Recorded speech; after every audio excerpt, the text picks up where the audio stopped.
Yes, back with John Keats, with another of his very celebrated work, La Belle Dame Sans Merci. The poem opens with these four beautiful lines. Oh, what can ail thee, night at arms, alone and palely loitering? The sedge has withered from the lake, and no birds sing. This is the very first stanza. It's beautiful. It sets the entire mood of the poem. Keats immediately puts us in a dead and old landscape.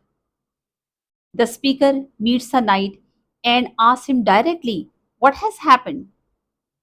Ale and knight at arms sound old and medieval, and this is on purpose because Keats wanted to sound like an ancient English ballad, as ballads are used to tell the mysterious stories in simple language quite successfully.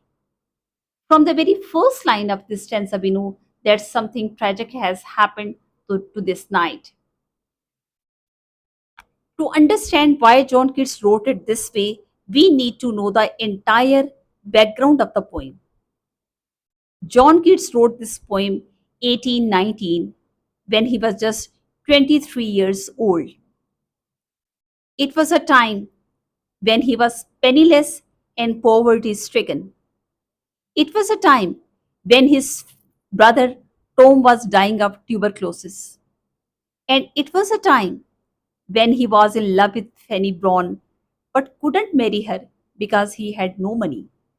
So his own life was full of beauty and pain at the same time. The year 1819 was called a great year for John Keats because it was in that year that he wrote all his major odes and ballads. And he was reading a lot of medieval and Scottish ballads because he loved their ghostly and sad tone. As the poem opens with a knight who is sad and lonely and pale and tired. So it's where John Keats puts us straight in a medieval world to tell us his own feeling of loneliness and emptiness. Now look at the crisp and classic beautiful contrast that he makes just in next four lines.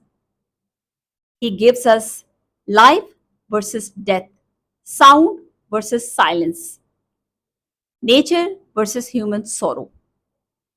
The sedge has withered from the lake means that the grass by the water has died away.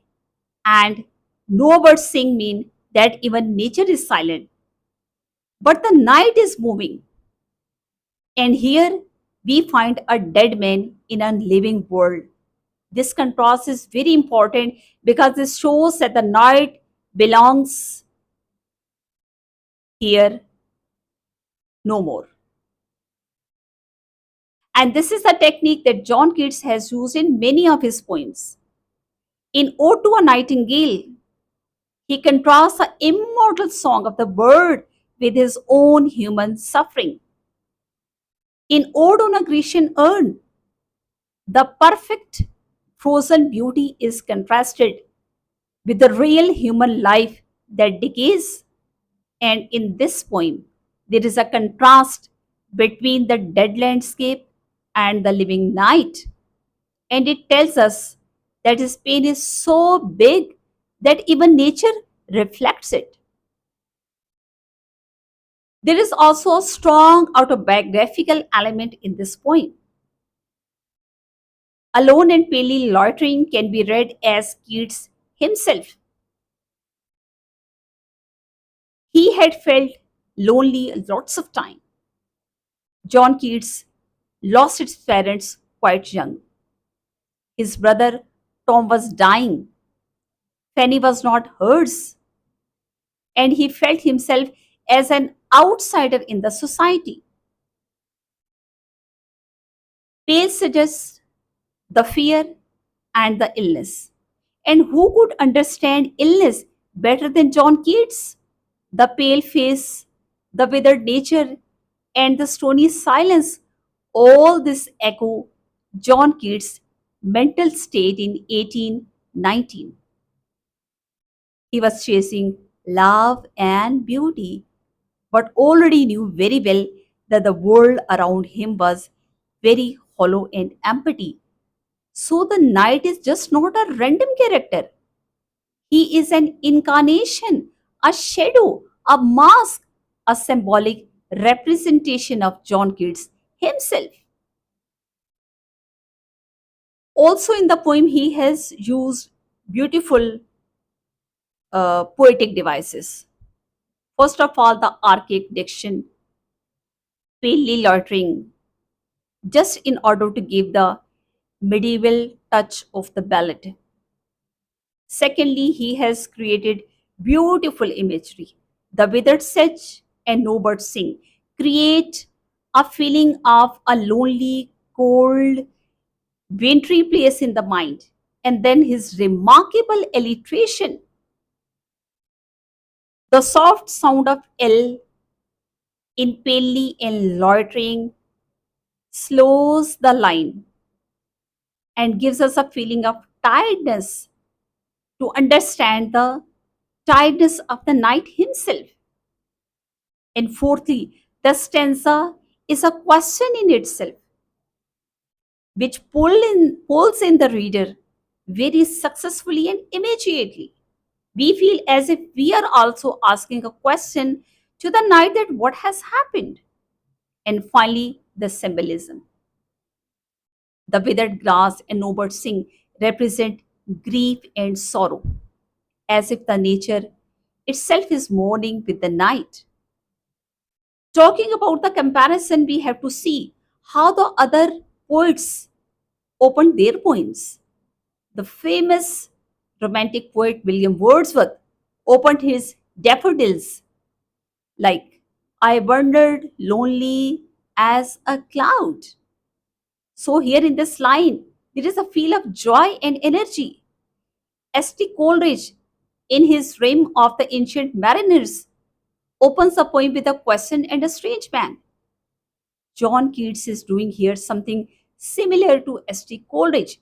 Both use a question and a strange man to open a supernatural story. However, John Keats is soft. Yes, S.T. Coleridge is dramatic and Keats is quiet and sad. To make a comparison with his own poems, Ode on a Grecian Urn opens with a question about art, and this poem, La Belle Dame Sans Merci, opens with a question about human life. So we see that John Keats is moving from art to human life. Critics have said much about this poem, and in fact, they say that this first stanza is quite successful as it establishes the mood of the story before it begins. We don't know what happened yet, but already we can feel the sadness coming. They also praised John Keats' sound control. The long vowels in pale and loitering, in fact, slow down the line that so that we can feel the exhaustion being suffered by the night. And they also say that this stanza is a perfect example of objective correlative. Keats doesn't say that the night is sad. He shows us the withered grass and silent birds so that we can understand the sadness ourselves. That's the reason why this stanza is so successful even after 200 years. And yes, it always works. So this stanza is doing three jobs at the same time. First, it introduces the night. Second, it creates a feeling of death and silence. And third, it hints that something sad is coming. So, what happens next is everything that will be the answer of the night. Until then, John Keats keeps us waiting. And this is the waiting that makes the poem haunting. Thank you very much.